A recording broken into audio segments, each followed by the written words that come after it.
My boetie en sissa, goeiemôre en wees gegroet in die wonderlike naam van Jesus op hierdie geseënde Vrydagoggend. Dis Goeie Vrydag, dis Paasnaweek, 'n baie geseënde Paastyd vir elkeen van julle en mag die mooiheid van Jesus Christus julle elkeen se midde vul en mag die Heilige Gees julle bederf met die soete geur van sy teenwoordigheid. Amen. Amen. Kom ek bid vir ons vir hierdie Paasnaweek. Here, in Jesus naam.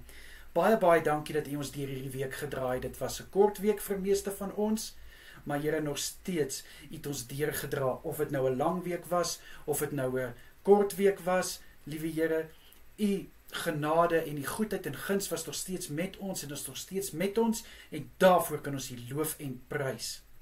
Vader, ek bid in die kosbare naam van Jesus dat elkeen se Paasnaweek gevul sal wees, Vader, met seëninge. Ek bid, Vader, dat elkeen net opnuut sal besef waaroor Paasnaweek gaan.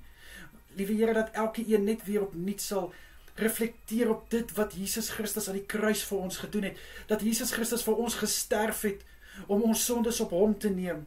Dat hy gelei het vir ons. Dankie Here Jesus, dat U dit vir ons gedoen het. Mag ons verhouding net met U sterker en sterker word. Mag ons geloof na 'n volgende vlak gaan in die wonderlike naam van Jesus Christus. Asseblief, Here. Ek bid vir elke boetie en sissa dat hulle Paasnaweek gevul sal wees met rustigheid, dat elkeen genoeg tyd saam met hulle geliefdes sal kan spandeer. Ek bid, liewe Here, dat elke familie, vriende, vriendinne hierdie tyd kan saam geniet en saam kan net opnuut U alle eer, lof en heerlikheid gee vir dit wat U aan die kruis gedoen het. Vader, ek bid dat elkeen goed sal uitrus hierdie lang naweek, asseblief.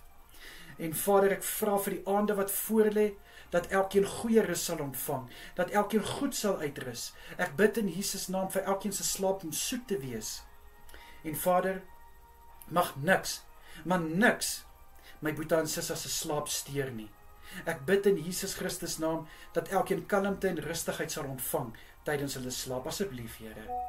Vader, ek bid U hand van bewaking oor elkeen deur hierdie Paasnaweek. Ek bid dat U hulle sal veilig hou, sal veilig bring waar hulle moet wees, en laat die hand van bewaking oor elkeen wees tydens hulle slaap in die aande. Asseblief, Here, in Jesus Christus se kosbare naam is dit my gebed vir elkeen. Amen en amen.